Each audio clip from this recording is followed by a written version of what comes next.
Every team, every topic, everywhere. This is Believe. This episode of the Gegenpressing podcast is brought to you by BetOnline. The tournament is here. BetOnline is your bracket headquarters for this season with the best bracket contests out there, and odds, lines, and info on every game and every round right up until the national championship. You can access the most up-to-the-minute wagering information anytime from your desktop or your mobile devices, and even track your bracket real-time all the way through the tournament. Head to the BetOnline today and get in on the action. Remember to use the promo code BELIEVE, that is BLEAV, BELIEVE, for your 50% welcome bonus on your first deposit. BetOnline, the game starts here. Hallo and welcome to Gegenpressing, the Bundesliga podcast. I'm Manu, he's Stefan Bienkowski. Stefan, I'm almost not used to kicking off the week with you, but here we are. We're kicking off the week with you, even though you're supposed to be on holiday. So, first of all, how was your Monday off? My Monday off was great. We did have one of our subscribers ask in the weekend chat, where's Stefan? Did he get lost walking his dog? Because I wasn't taking part in the match day chat during the France game. And I'm actually happy to report that I more or less did, actually. I went for like a big 3-hour hike on Saturday. And then yesterday on Sunday, I actually climbed Arthur's Seat in Edinburgh. And anyone who's been to Edinburgh will know that it's not a big hill by any means, but it's a lovely thing to do. Just kind of last minute thing because we're visiting some friends in the capital. So, yes, the dog and I have both had our feet up today. I've done Arthur's Seat twice. Yeah, it's not a big hill, but it's a lovely view from there. Oh, it's incredible. I love it. And all the hiking paths are really nice too. It's amazing having that right in the city. It's the geography of Edinburgh is just incredible. You know, because you've also got the beach as well there. We went to Portobello Beach, and I went up to order some food. They've got like a nice kind of beachfront, and there's like a kind of pizza place where you can order food and sit on the beach. And me being a typical male, ordered the biggest pizza because I was hungry, and it came as a 20-inch pizza, which is just humongous. And the wife and I had half of it and took the other half home for dinner. Nice. Yeah, Edinburgh is one of my favorite cities, period. Love it. It's just a gorgeous place. So a little jealous that you got to go. Obviously, it's right in front of your house door, so quite easy for you to reach. I do think, though, that you also managed to keep an eye on the France-Germany game, which I think was pretty much over after 6 seconds. Yeah, 7 or 8. I can't remember what the time on the clock was for the goal, but I did watch the game. And yeah, just to clear things up, because people might wonder, we're going to talk about the France game today. We're going to do a bonus show on the Netherlands game, which will come out on Wednesday. And then after that, we'll see how we got on with our German content and whether we kind of pivot back to the Bundesliga. But yes, for people who may be picking us up on their podcast feeds on a Tuesday, Wednesday, this is the France episode. We'll do a separate one for the Netherlands, so you can listen to them both one after the other. You can save them both for after the international week and listen to them back to back. You can do whatever you want. Just make sure you listen. Yeah, no, absolutely. I think there's a lot to take away from the DFB in general. I just wanted to maybe really briefly touch on the whole Nike thing too. We may or may not do something more in depth about it. It all is still in the stars because like we have to kind of pivot back to the Bundesliga. Although it doesn't feel like a Klassiker, there is going to be a Klassiker on Saturday. But Stefan, my thoughts on Nike, because I've been asked a lot about this, is that Nike made an offer that is twice as high as Adidas, and the DFB had to do due diligence. It was closed bidding, right? And when you have closed bidding and you're a membership association, like the DFB is, at the end of the day, you have to take the biggest bid, and they did.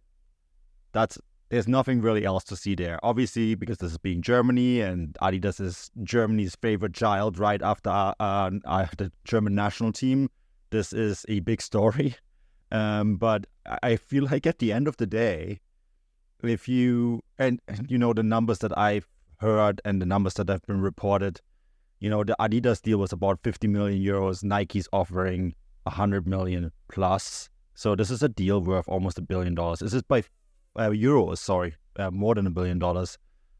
This is from a kit supplier deal, the largest by a biggest margin for anything, any team in the world, they had to take it.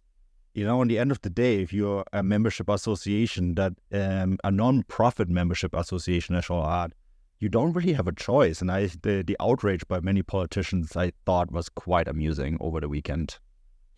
It was quite an interesting contrast to what was going on in the UK, where Nike themselves had actually got into apparently a bit of crazy drama, because I'm sure you saw this with the England top, and they'd coloured in the St. George's Cross. Oh dear.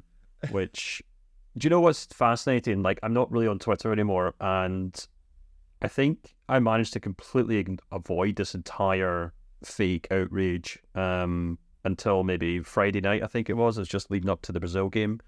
And honestly, people just have nothing else to talk. You'd think there was nothing else going on in the world, the way that people got upset about this stuff. But yeah, that, and then of course the Adidas deal, which as a non-German, I found actually quite funny, because absolutely the DFB should be taking what Nike offer, because they've come in, they've eaten Adidas's lunch and said that's what happens when you get complacent. And as you said, it's a huge deal, but not just in terms of money, but also culturally, because the German national team, more than really just anything, I'd imagine, except even maybe Bayern. I mean, have Bayern ever not had an Adidas top?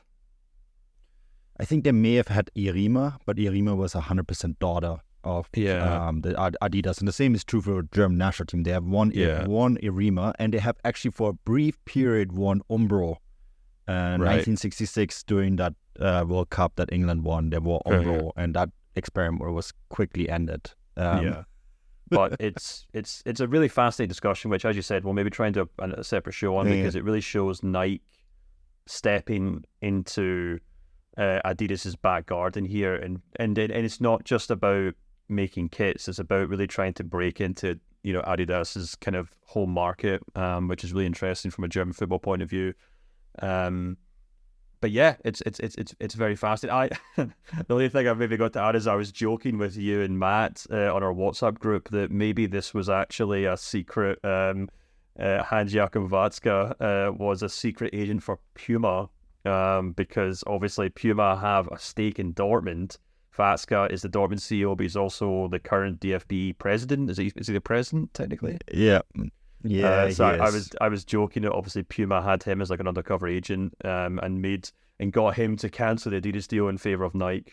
And anyone who doesn't know, actually, Nike and Puma and Adidas got all the way back to two brothers, whose father used to own what's the term for it? A boot making. Not Nike though, only Puma and Adidas. No, sorry, yeah, Adidas and Puma. Both founders of each company were brothers, whose father ran a store that made leather boots, left it to both of them, and they fell out with one another. I think it was actually because of the Nazi regime. I think one agreed to make boots for the army and one didn't. I think maybe I'm making that up. There's a book on that. A really good book, by the way, in English as well. What's it called? I have it on my shelf somewhere because I had to read it for my PhD. Because, of course, Adidas was also really involved in the Soviet Union. They made cheap boots there. Oh, really? During the time of the Soviet Union to finance the government there. Yeah, it's crazy. But it's, the outrage. I think the funny thing is, first of all, correct, I think Hans-Joachim Watzke is the CEO, not President Neuendorf is the president, right? Yeah. But this is the first time the DFB has done this in due diligence and the cleanest political way possible, because they have turned down Nike deals before, right? There was a 500 million euro offer a few years ago that they turned down for a worse deal from Adidas. And the first time this was a closed bidding, Nike won. So, I actually think the outrage in Germany too, because DFB actually did this by the books in the most transparent fashion that you're actually supposed to do, right?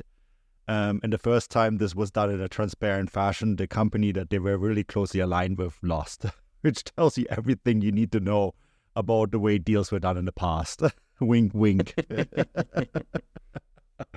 So I don't feel sorry for Adidas. I heard a really good statement about tradition. on the weekend from another podcast that I listened to. So shout out to 32 Thoughts, where I heard this podcast, where I heard this sentence, and it struck home, and I thought it was so fitting for this. Jeff Merrick on that podcast said, tradition is just peer pressure from dead people. And I'd be like, that is 100% fitting here. Who cares if it's tradition that 70 years Adidas was the main sponsor for the DFB team? At the end of the day, this is about money. Yeah, which is maybe a good transition to the German national team, because we're now 10 minutes in and we haven't even talked about this football game yet. Which, by the way, hats off to the national team, Julian Nagelsmann. They managed to take the conversation from this political scandal where all the major politicians had to say into, oh my God, our team can play football again. Because that's what this was. As I said on top of the show, I think it was 7-8 seconds, Florian Wirtz with an incredible goal. Toni Kroos, who, I know Wirtz deserves all the accolades. He was made man of the match. I actually think it should have gone to Toni Kroos because he was involved in both those goals, right? That set up play that they actually trained for with their set piece coach. I forgot his name, he's Danish. Within a few seconds to catch France off kickoff would not have been possible without Toni Kroos in the lineup, because he gives you the structure to make this all happen. His numbers were astonishing. I also thought, watching the game, he looked about 4 or 5 years younger than the last time I've seen him from the national team, which is probably what happens if you retire from the national team. It back ages you. I thought he was tremendous, and he did almost everything to a T that I thought would happen or hope for when Julian Nagelsmann brought him back. He unleashed Musiala and Wirtz. He gave Havertz the freedom to roam. I actually thought Gündogan didn't have the best of his games, but he was still impactful. He made all of those things possible, and I actually think Toni Kroos, in my opinion, should have been man of the match in this game. Yeah, I thought he was also incredible. It's fascinating the way that he's managed to come back into this team, and some things did kind of stand out to me, because I was watching him play and play really well, and trying to figure out what it was about him that Germany have obviously needed that only he can offer, and in particular the comparisons to Joshua Kimmich, who's obviously usually standing 10 or 15 yards to his right. And even Ilkay Gundogan, who I agree with, is maybe 10 or 15 yards in front of him. And I actually thought it was actually quite telling that Kroos looked so incredibly fit. And maybe it was just the new kits, but because every time he went up to take a corner, the guy just looked in impeccable shape, because obviously the kits maybe just they're quite skinny, they're quite tight. There's not much to hide, shall we say. He looked in perfect shape. And then I actually thought, I completely agree with you about Gundogan. I actually thought he was one of the few German players that didn't actually have a good game. I thought he looked very tired. His touch was poor. He often got caught in possession. Look, of course, he's up against one of the best teams in the world in France with some outstanding ball-winning midfielders. But I thought the entire system worked despite him. And I did kind of think going through the game that that's one of maybe the few kind of tricky things, because if I'm not mistaken, Gundogan he's a captain, so I thought maybe Nagelsmann's kind of backed himself into a kind of corner there with keeping Gundogan as captain, because when I looked at that team, I thought, wow, this is like a new look Germany. Everyone knows what they're doing, but in the middle of it is this kind of aging player who didn't quite know what he was doing. But anyway, we can talk about that in a moment, because I do kind of want to go back to Toni Kroos here. And I thought the really interesting thing was that what I could really tell from, what he brings to the game and what Joshua Kimmich doesn't bring, and this might be a really reductive argument, but he's just got a physical presence that Kimmich just simply doesn't have. He's obviously very tall. He's deceptively tall. I think people often forget that about Kroos because of the way he plays football. He's still quite quick over 5 or 10 yards. He's very good at just kind of stepping in and taking the ball off players. and he never gets caught in possession. And I think a lot of that just comes down to his physicality. He's also got extremely long legs. He's got a huge kind of stride, and he can win headers, and he just doesn't get pushed off the ball. And I just thought it was so striking that he didn't seem to break a sweat throughout the match. He looked incredibly fit. The French midfield really struggled against him, and perhaps most notably, I kind of wrote down some notes during the game, and I thought, is this kind of the weird bookend to Kimmich's kind of the peak of Kimmich's career, in the sense that, for so long, Kimmich was kind of heralded as the kind of successor to Toni Kroos, and the fact that Toni Kroos has had to come back, and at the age that he's now at, which, we're now talking about a player who's going to be 35 next year, looks and is playing better than Kimmich has in some time now. So maybe somewhat bittersweet in a sense that, Germany have turned to Kroos, and he's proven that he's still so much better than anything else they had. But I thought him and Andrik worked really well in the middle of the park. Andrik was almost kind of like his kind of second in command, or he was able to kind of help and support him. But I thought both players did a great job of stepping into defence, which then allowed both Kimmich and Mittelstadt to kind of move up the park. I definitely noticed at times that both kind of Ta and Rudiger were both kind of really urging both fullbacks to get up the park. Same with Andrik and Kroos, and that's simply because they had those two kind of holding midfielders there. And yeah, I thought it was a huge testament to how well Kroos has done at this stage of his career. He didn't break a sweat in that game. Yeah, 121 out of 128 passes completed, 143 touches, won all of his tackles. And he provided the Wirtz goal, right? That's outstanding. You touched on two players that I wanted to talk about. Let's start with Robert Andrich. I want to talk about Joshua Kimmich as well, because I think he is interesting on his own too. And I think what it allows for Kroos to come back actually will solve a ton of issues for Germany, and Kimmich will be key to that. But let's talk about Robert Andrich first, because I think he was the only one in my projected lineup that I had wrong. I think I had Kroos playing next to Kroos, Pascal Kroos, of course. And although Pascal Kroos, I think, is a really good player, and I think depending on the opponent, he will probably play a pretty big role.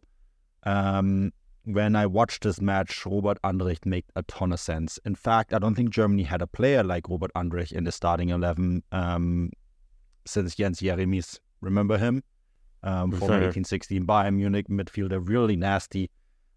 We had players that had the work rate of Robert Andrich. The Bender twins come to mind, right? Khedira as well, but Robert Andrich offers something on top of that, which is that little bit of nastiness. There was a couple times where France tried to get physical with the midfielders, and he just steps in and ended it.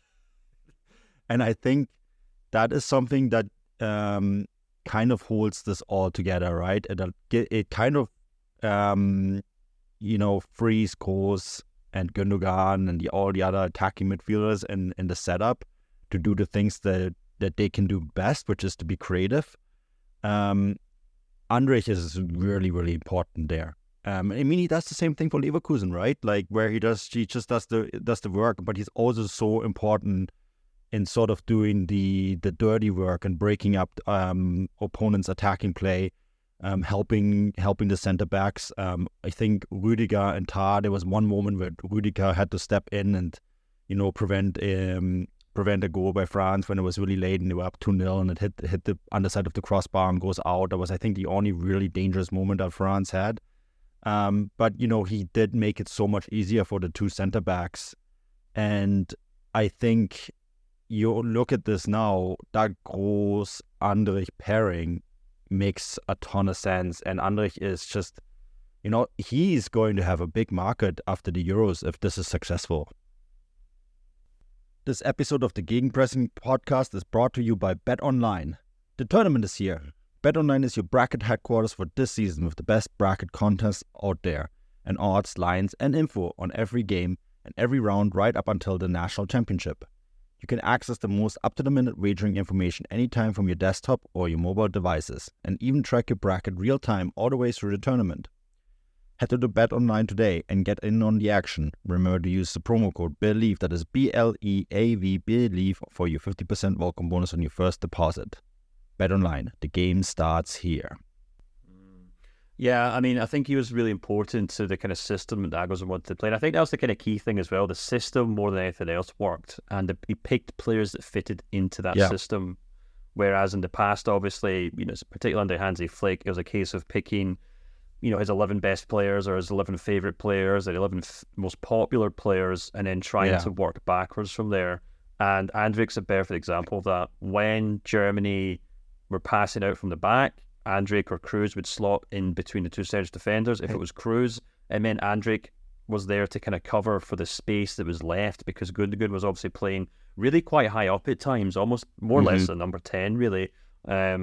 So Andrik had to kind of cover that space. And yeah, you're absolutely right. He just kind of puts the hard work in. I mean, there was one opportunity where I think Dembele's maybe in the second half kind of swung the ball in the back post. And I think a French player did get on it, but Andrik's kind of had a foot to it. His foot was wildly high in the air, but it's that kind of physicality that he's willing to do that can make such a big difference between whether a player has a free header or a free shot on goal or is under pressure. And yeah, he's just hugely important. And as I said, he just kind of did a great job. I thought that whole kind of back four or back six defensive structure worked really, really well, because I was actually quite taken aback by how much control Germany exerted over France in this game. I don't know if it was on purpose on France's end that they just were quite happy to forego possession at all, really,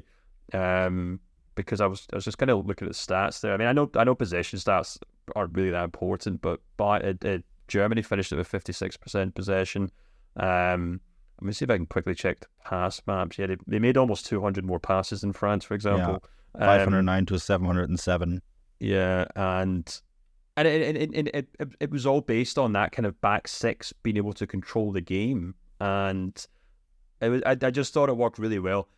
I thought man for man, I actually thought both German fullbacks struggled with the men they were meant to mark. Mbappe went by Kimmich plenty of times. I thought Dembele went by Mittelstadt plenty of times. But the important thing was, and something that we haven't actually seen in German defences for some time now, is that every time they did go by those guys, there was someone there to cover. And I think that's why Tah and Rudiger were so pivotal there. About times that Mbappe managed to get past Kimmich, but then ran into Rudiger, or Jonathan Tah was there to cover for Mittelstadt, or in fact Andrik or Kroos was there to kind of cover, was just so important, because that France team just basically were really relying on both Mbappe to Dembele to basically create something out of nothing. And I thought Germany dealt with them really well. So I think that's the key thing. You've said it plenty of times. It goes back to the kind of cliche, but what's true about German national teams in the past is that they may not have the best individual players, but they have the best system, they have the best team, they have the best formation. And that's kind of what we saw against France, in the sense that, yes, Mbappe might go past Kimmich, but he has to then get past an Andrik or Rudiger or whoever else. And from a defensive point of view or a possession point of view, I thought it was really interesting. And it's actually kind of what we suggested, isn't it, in the previous show? We said, you look at the way that team, the players that Nagelsmann has picked, and he has picked a possession-style team, and we talked about why that means that the likes of Mats Hummels weren't picked, because if you even just think about Mats Hummels in that lineup instead of maybe a Jonathan Tah, there's no way that Germany can sit on the halfway line passing from back and forth with guys like Dembele and Mbappe in that side, because Mats Hummels has to take 10 or 15 yards back just to make sure there's no space for Mbappe to expose behind him. So I thought Nagelsmann really showed how good he is at putting together a system, putting together formations, and picking the players that he wanted from that. And he's made some very brave moves in that regard, in terms of Andrik coming in, Toni Kroos coming back, and dropping big names like Mats Hummels, Schlotterbeck, and guys like that. Obviously Mittelstadt himself's probably a big call itself, but I thought everyone slotted into their role really well, and the system itself worked really well. that ultimately is why Germany looked much better than France in this game, I thought. Yeah, I think too that, speaking of Kimmich, I think he's quite interesting in this. I do think that he did the job against Mbappe. Mbappe got past him, but as you said, he only got past him when there was another guy there. Kimmich isn't the fastest player. Like, how are you supposed to keep up with that? And Mbappe is undoubtedly the hardest player he's going to come up against. So we can't say by no means am I saying, oh well, Kimmich doesn't work at right back because of how he did against Mbappe, because that's obviously the hardest job he's going to have, isn't it? It doesn't get any harder. I think personally Mbappe is the best individual player on the planet. Talent wise, of course, you can make your argument for a couple other guys as well, but as a whole package, he is so fast, he's so dangerous, right? Like, you put Mbappe in any team and that team becomes dangerous just based on that. Look at PSG over the years, right?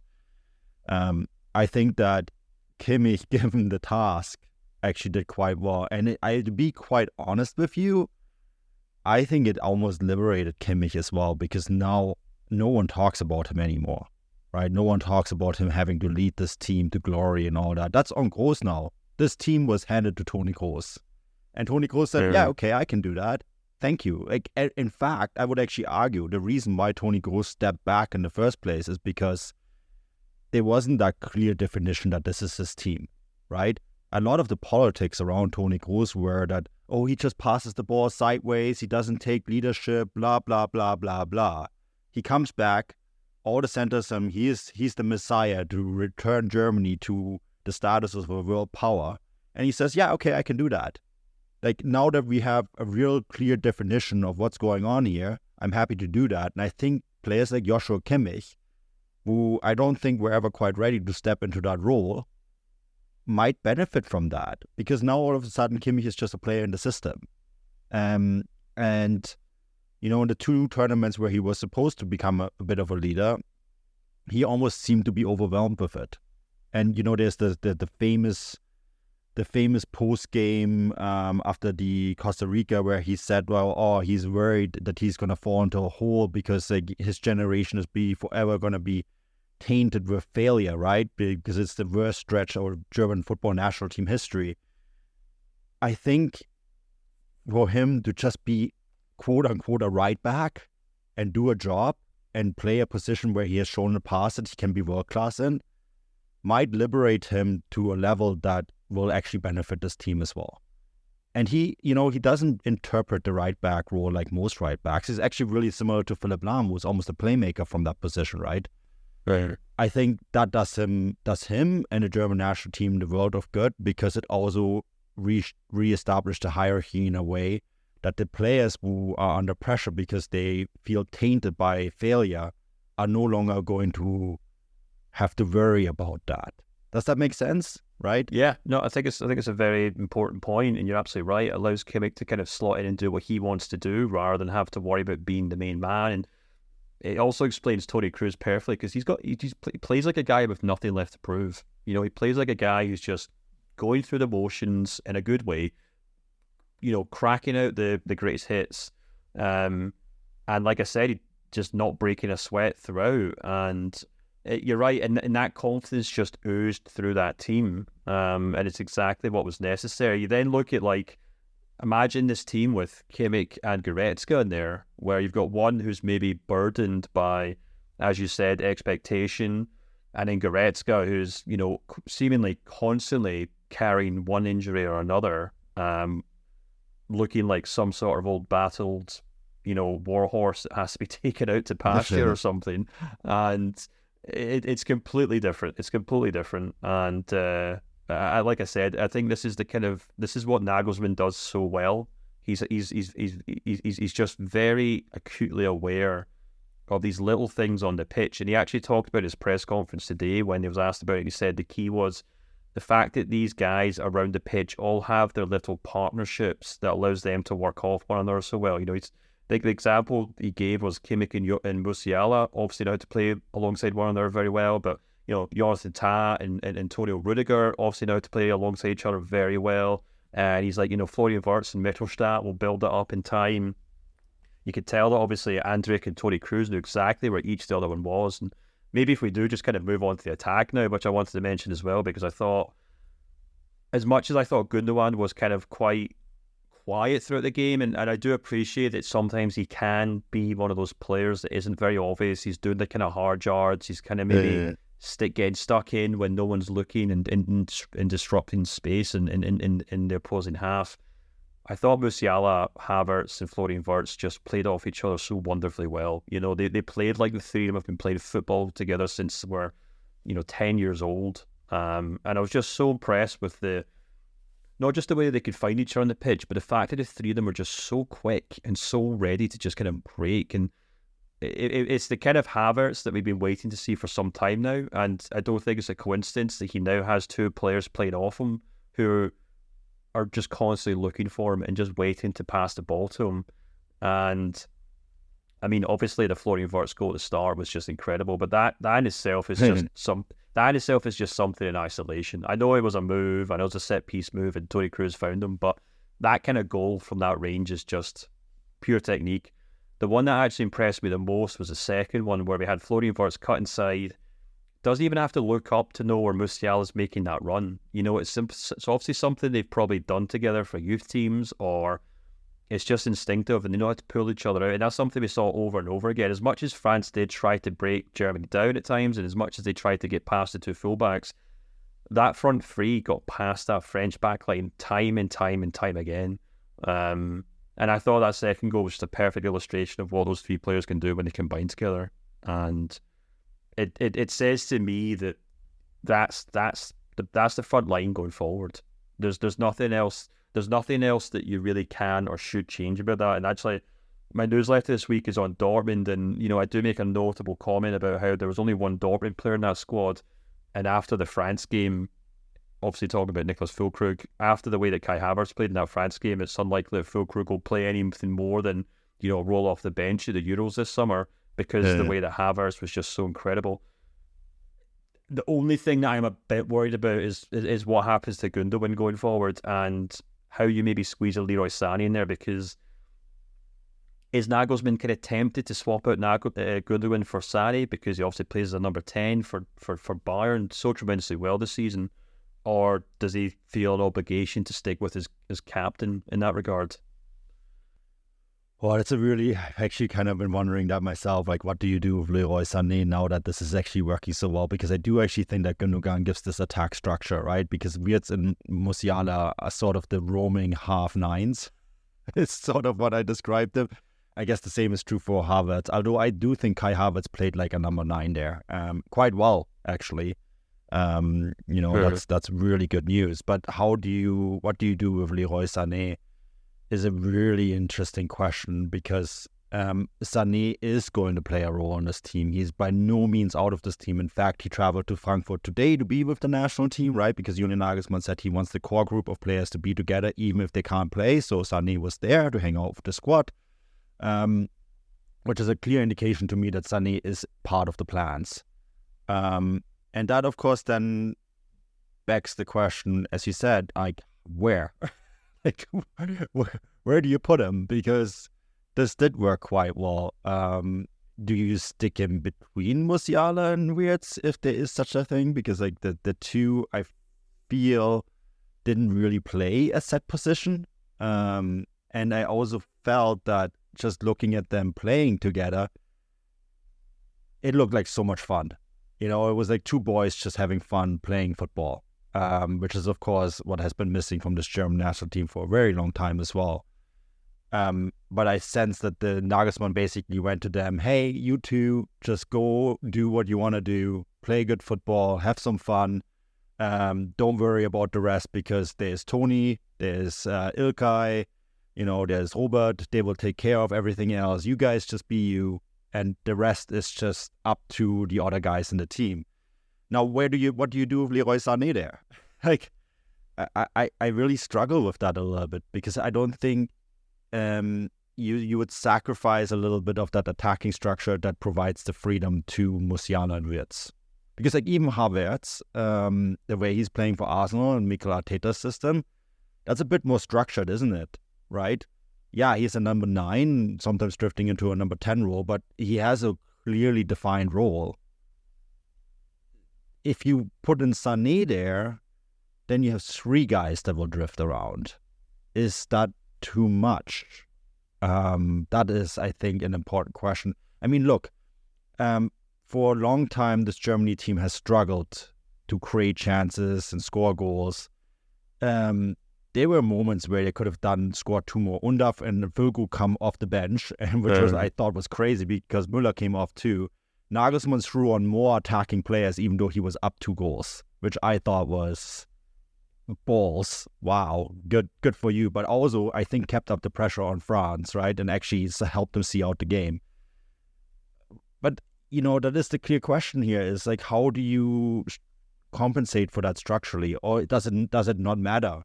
Can you do it because Kroos and Andrich give you so much structure behind an attacking 3 of Musiala, Sané, and Wirtz that it really doesn't matter? In fact, that it's maybe even a good thing because it could lead to even more goals. I do suspect that the way that you fit Sané into this team is actually by replacing him with Robert Andrich, and then you pull Gundogan back to sit alongside Toni Kroos, because we have to remember that it's all well and good setting up to play against France, but Germany aren't playing France in the group stages of the competition. They're playing Scotland, Hungary, if I'm not mistaken, and Switzerland.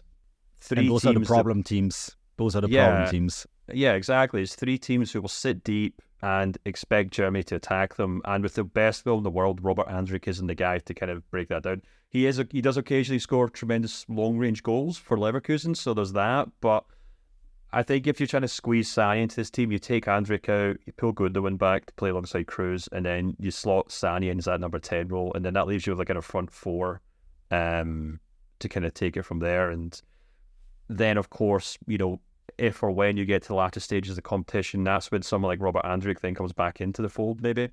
For example, if you end up against a team like France, or, it'll be interesting to see how they do sit up against the Netherlands this year or this week, because if it's the same sort of system, which I suspect it will be the same sort of system, but if he does pull Andrich out and put a more attacking player in, then that might be a suggestion of, just for Germany to have some sort of practice with Kroos and Gundogan in the midfield rather than Andrich there. But that's the only way I can really see that changing, because I'd be really quite surprised if he drops a Musiala or a Wirtz at this point, because both of them were just absolutely incredible in that game. Yeah, I think the front 3 is set. Musiala, Wirtz, and Havertz. I think it's their roles to lose. And yeah, the rest we have to see. I mean, this Netherlands game is going to be interesting. The projection is that the lineup is going to be the same, which makes sense because I think this is pretty close to the starting 11, maybe with 1 or 2 changes that we're going to see at the Euros. But, this is a really good step.